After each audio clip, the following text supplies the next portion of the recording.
Hello, good evening, everybody. Welcome to our Tuesday evening with our technical adventures. I know it's a dark and stormy night out there, so thanks for taking time out to be with us. And if you're watching this on recording, it's great that you could join us as well and catch up on this recording afterwards, because I know some people have got challenges in joining us tonight. So we've been covering the dangers of cleaning products just recently. And I titled it Cleaning Yourself to Death. Well, this is a little bit of a continuation of that, because we've done with the household cleaning products, and now we're going to go on to the personal care products and how dangerous those are to our system. Because remember, with personal care, we're putting it on our skin, and our skin is the biggest organ of our body. And as we saw with the cleaning products, anything that comes in contact with the skin can be absorbed extremely quickly. Now we're putting on things like lipstick and eyeshadow and face creams and soap and deodorants. Some of them can be quite dodgy as well. And the presentation that I've borrowed tonight is from the Environmental Works Group, EWG. And they've got some very, very scary information over there. So I'm just going to share my screen and get moving with this.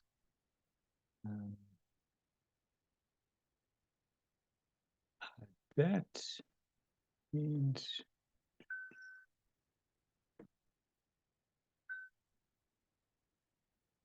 okay.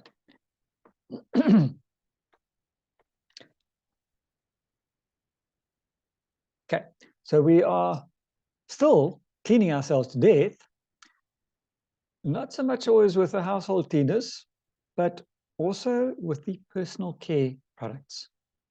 So what are personal care products? The abbreviation for this is a PCP, which there alone sounds almost dodgy. So personal care products include things like cleansing, and this is soap, body wash, and soap meaning these little cakes of soap, body wash being liquid soap, shampoo, conditioner, bubble bath, toothpaste, mouthwash, etc. And then hairstyling, so your hairsprays, your gels, your pomades, etc. Shaving, your shaving cream, shaving gel. I'll get a little bit personal and say that I use an electric shaver, so I don't worry with either one of these things. And I find it works pretty well for me. Moisturizers, so face and body lotion. Nails, your nail polish and nail polish remover. Perfumes, such as colognes, body sprays, roll-ons, etc. Deodorant and antiperspirants. Cosmetics, things like your foundation, concealer, mascara, eyeshadow, eyeliner, lipstick, lip gloss, etc. You look at pictures of models, and even in the movies, and you see these absolutely stunning faces, and a lot of them are heavily made up with this foundation, concealer, mascara, etc. And for me personally, I like to see a person's natural beauty, not covered up with all this other stuff. Looks good, but not always good for them. And if you look at people who either by choice or by profession use cosmetics, commercial cosmetics regularly, then you will notice that before they are too very old, their skin looks old, even though they aren't old, but their skin has taken strain. And I think a lot of times they take strain as well in their system. So obviously most of these presentations come out of the US. So personal care product safety in the US. Personal care products and cosmetics are regulated by the FDA, which is the Federal Drug Administration. Cosmetics and ingredients are not tested by the FDA before sale. In the US, 11 chemicals are banned or limited. In Europe, 1,100 chemicals are banned or limited. Quite a big difference over there. Companies are responsible for ensuring the safety of products before they go to market. So the FDA is there to basically check and see that what they say on the label is generally in the product, but they don't actually do the testing of the products. So the banned and restricted products, or ingredients, should I say, are the banned ones are bithionol, pardon my pronunciation of these big fancy words, which may cause photocontact sensitization. In other words, if you come in contact with the sun or ultraviolet light, it makes your skin more sensitive. Chlorofluorocarbon propellants, or CFC, are an environmental concern. Chloroform has shown animal carcinogenicity and likely a hazard to human health. Basically, that means that it contains cancer-forming or has cancer-forming properties. Halogenated salicylanides, di-trimetabbromcilin, and tetrachlorosalicylate, apologies for the big fancy words over here, may cause photocontact sensitization, again, the ultraviolet light. Methylene chloride has shown animal carcinogenicity and is likely a hazard to human health. Vinyl chloride is prohibited as an ingredient of aerosol products because of its carcinogenicity. In other words, its cancer-causing properties. Zirconium-containing complexes, which is used in aerosol cosmetic products, is prohibited because of their toxic effect on lungs. Now, one of the memories that I always have of my mom back in the early days was she liked to use hairspray. That was in the days before I knew how to read labels. And I always remember that when she was spraying her hair with the hairspray, it sort of kind of took my breath away. And it makes me wonder if those sprays back in those dark ages were one of these things that had these zirconium-containing complexes. Prohibited cattle materials are there to protect against bovine spongiform encephalopathy, or BSE, also known as mad cow disease. Cosmetics may not be manufactured from, processed with, or otherwise contain prohibited cattle materials. Now, restricted products are things like hexachlorophene, because of its toxic effect and ability to penetrate human skin, may be used only when an alternative preservative has not been shown to be as effective. And the concentration may not exceed 0.1%. And it may not be used in cosmetics. It may be applied to mucous membranes such as lips or eyes. Mercury compounds are compounds that are readily absorbed through the skin and tend to accumulate in the body. And they may cause allergic reactions, skin irritation, or neurotoxic manifestations. Now, mercury is nasty. And in fact, you'll notice that thermometers that we all grew up in, that all had mercury in it. And I don't know about you, but I know I've had my fair share of playing with mercury that's come out of a broken thermometer. Mercury is nasty. Be careful of it. And these are limited to eye area cosmetics at concentrations not exceeding 0.0065%. and they're permitted only if no other effective and safe preservative is available for use. All other cosmetics may contain less than 0.0001%, which is a rather small amount, but preferably you want one that doesn't have anything in it. Sunscreens in cosmetics. The term sunscreen generally causes the product to be regulated as a drug. Found that quite interesting. Sunscreen ingredients may also be used in some products for non-therapeutic, non-physiologic uses. In other words, color additive or to protect the color of the product. The FDA does not have the authority to recall products containing a toxic chemical.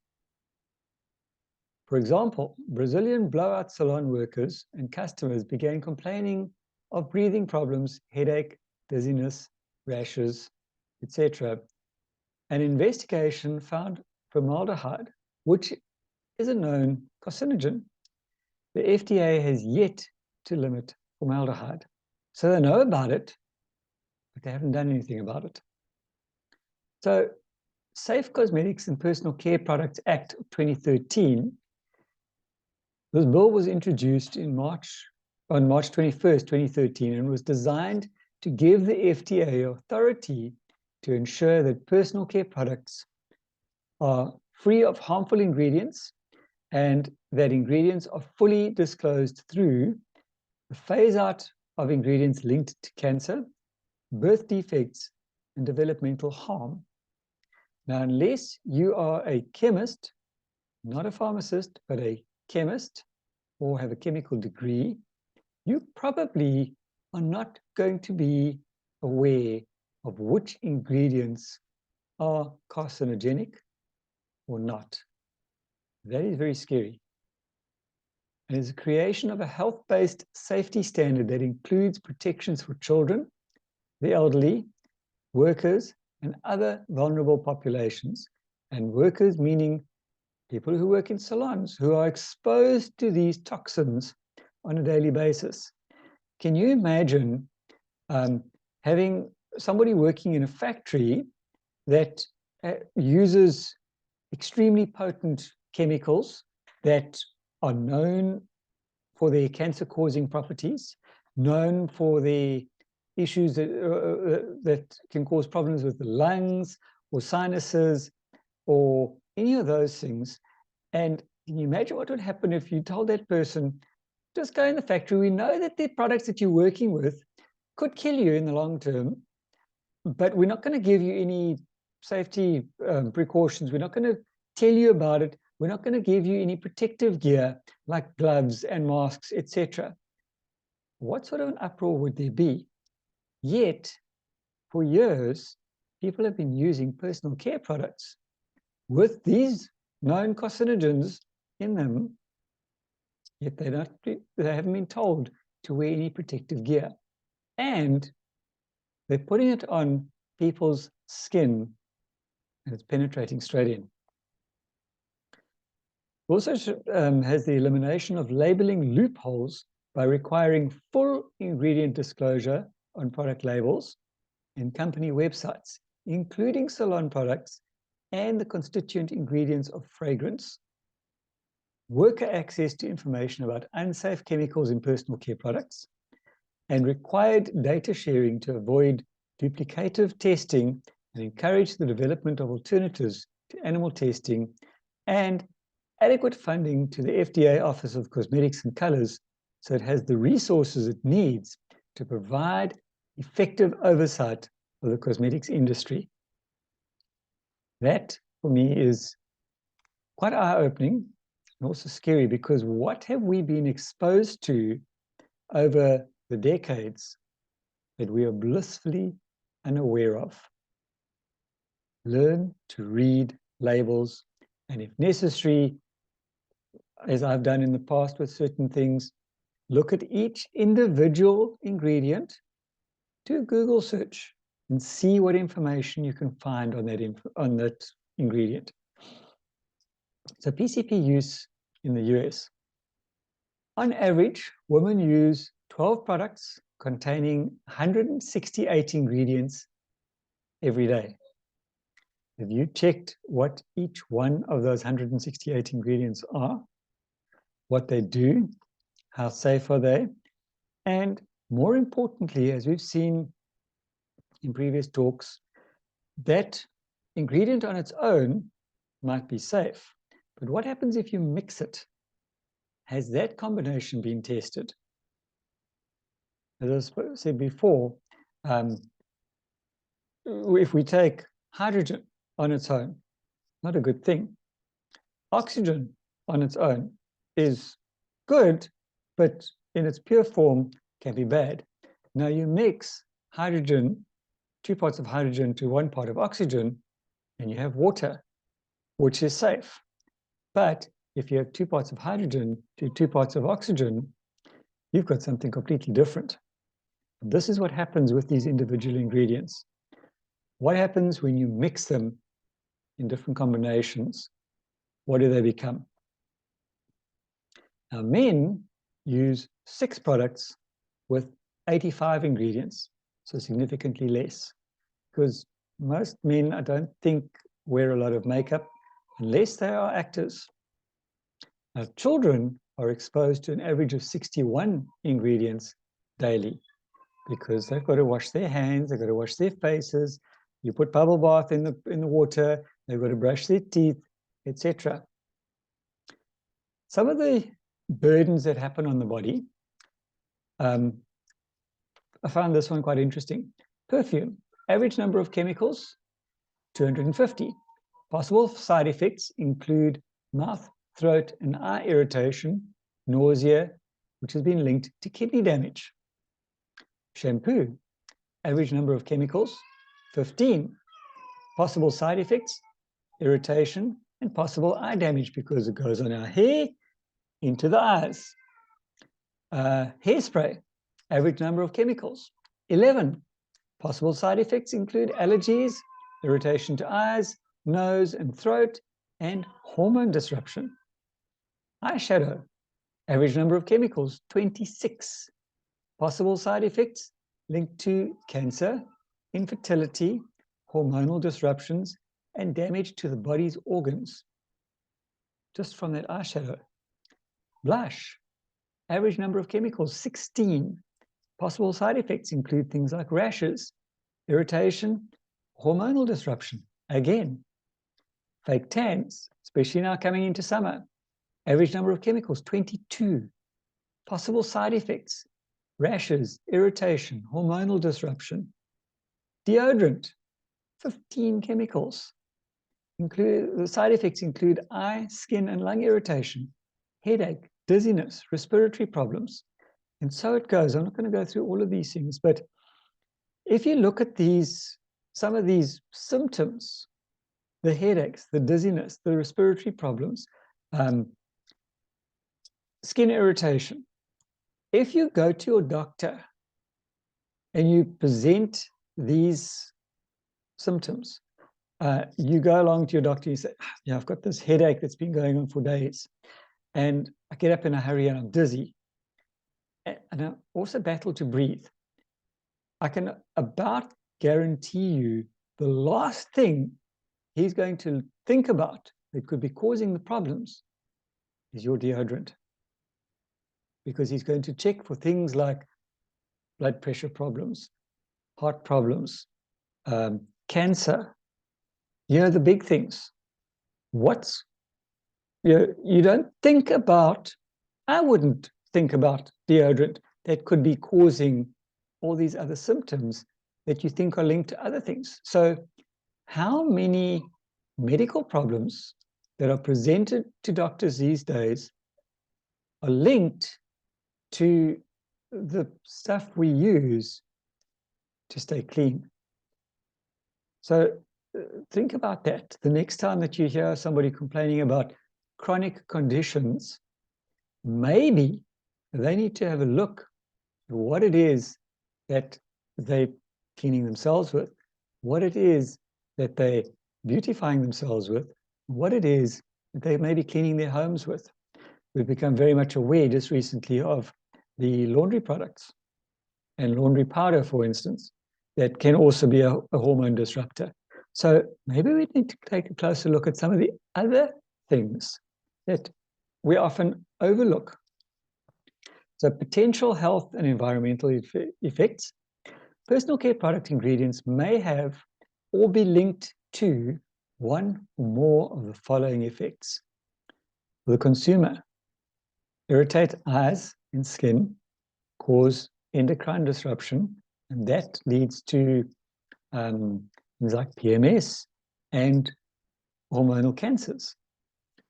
Cancer. For the environment, it is linked to things like bioaccumulation, because when you wash all that gunk off your body now, where's it going to? It's going down the drain into your local environment. And it could be toxic to fish or other animals. Now, the endocrine disruption is a disruption of the endocrine system can occur in various ways. And this is a little graphic to give you an idea. Number one, it mimics a natural hormone. So it fools the body into over-responding, like growth hormone, for instance, that results in increased muscle mass. And it fools the body to respond at inappropriate times, for instance, producing insulin when it's not necessary. And that leads to diabetes. Number two, it blocks the effects of the hormones. So it blocks growth hormones, which is required for normal development.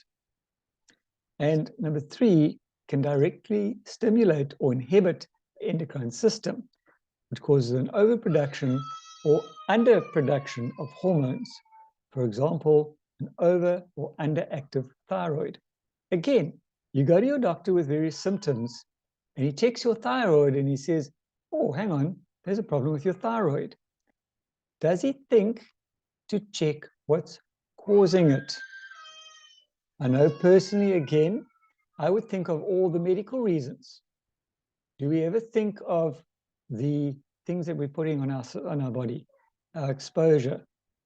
So exposure is linked to learning disabilities, severe attention deficit disorder, cognitive and brain development problems, deformations of the body, sexual development problems, feminizing of males, masculine effects on females. This all on the things we're using daily to keep ourselves clean. The environmental effects. These things all end up in the environment when they're rinsed down the drain. And studies have shown PCP ingredients are in our water bodies, and more research is needed to determine the extent of harm they cause. Now, I know personally, I live close to a river. I know our household is safe. I don't know about our neighbors. So whoever's flushing things down the drain, that somewhere along the line is going to land up in the river, which washes out into the sea and causes problems over there. The reasons for concern are large quantities into the environment after use. There are no municipal sewage treatment plants that are engineered to remove PCPs from water. How's that for a scary thought? And the risks posed are uncertain because the concentrations are low. Obviously, it's been heavily diluted, but has it been diluted enough? In 2007, over 100 different personal care products were identified in environmental samples in drinking water. There's an interesting thought. Now, how do you read the label? We've learned how to read food labels, we've learned how to read supplement labels, and to a certain extent, medication labels. But what do we need to look for on a PCP label? What's required on that label? So you need to have the quantity in the container. You need to have an identity statement. You need to have the name of the manufacturer and the distributor. You need to have warning and caution statements. You need to have ingredients. Ingredients need to be listed from highest to lowest quantity. So something like this, where the first ingredient is sodium lauryl isothianate, stearic acid, and we'll go down all the way down to titanium dioxide. And it also says may be protected by one or more of the following US patents. So we're not going to get into that, but that's the sort of thing that you need to look for. What are all of those ingredients listed there? What does each one do? When you look at things like tetrasodium E-tihydrotonate and titanium dioxide, sodium chloride is an easy one because sodium chloride is simply salt. Things like water that we know is easy. Fragrance. What's in that fragrance? The tetrasodium EDTA. What does that mean? So those are the sort of things we need to look at and learn. Now, preservatives that you find in these products prevent bacteria from growing in water-based products. Parabens are the most widely used preservatives, and the most common parabens are methyl, ethyl, and butyl. So methyl paraben, ethyl paraben, and butyl paraben. Studies have detected that parabens in breast tumors, or have detected parabens in breast tumors, but it's unclear whether the presence leads to cancer. So they're not too sure. They know it's there, but they're not too sure if it does in fact develop into cancer or not. So these are the sort of words that you need to look for. And where do you find these things? You find them in things like moisturizers, face and skin cleansers, shampoo, conditioner, sunscreen, toothpaste, and makeup.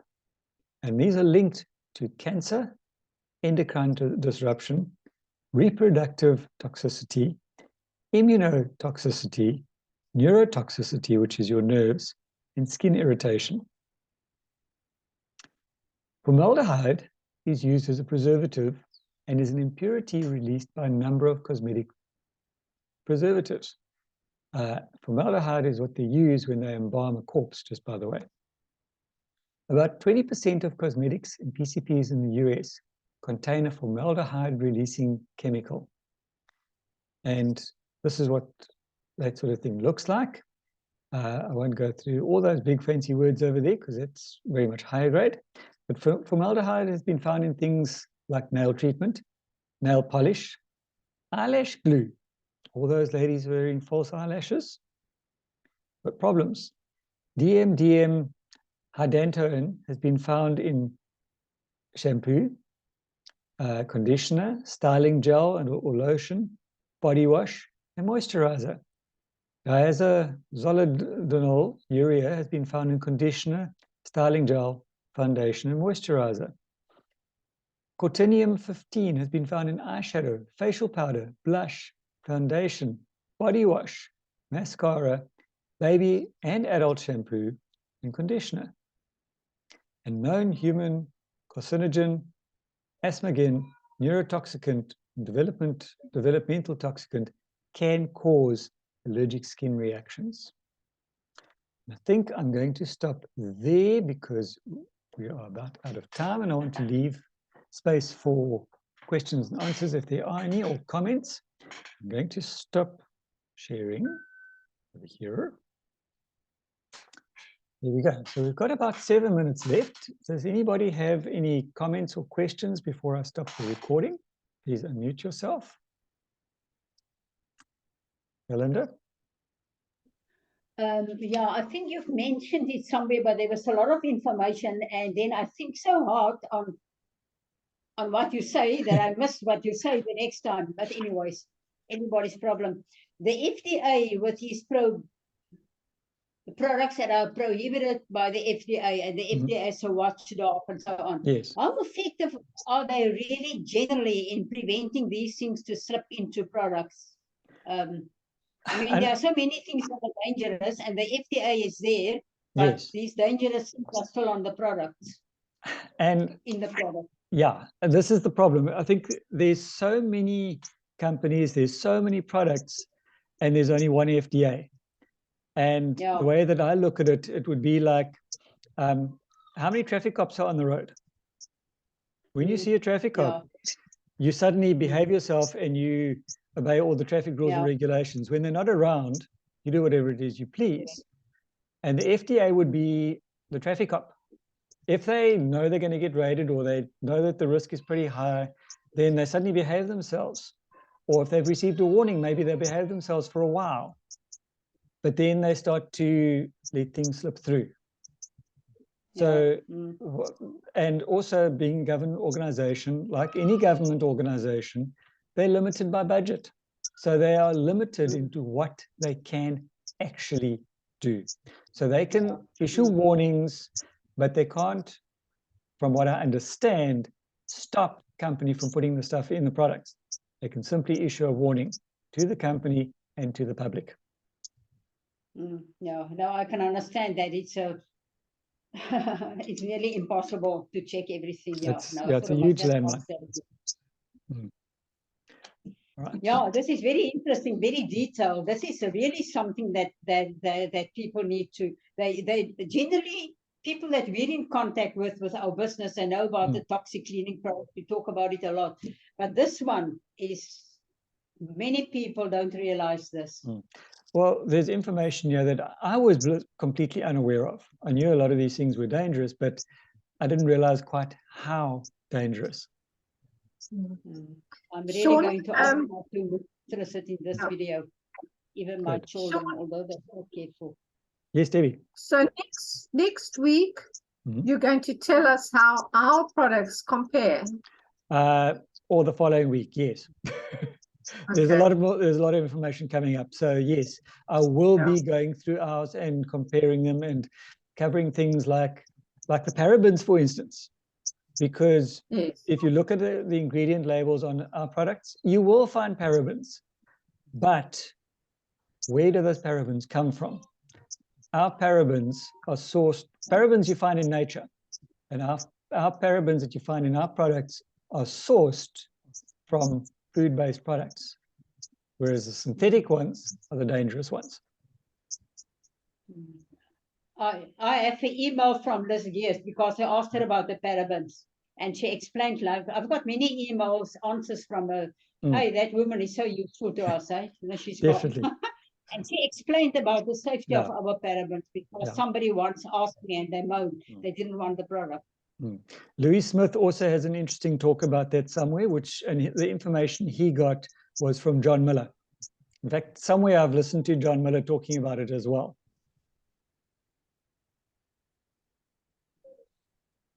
Okay. Let me stop. Thank you, Sean.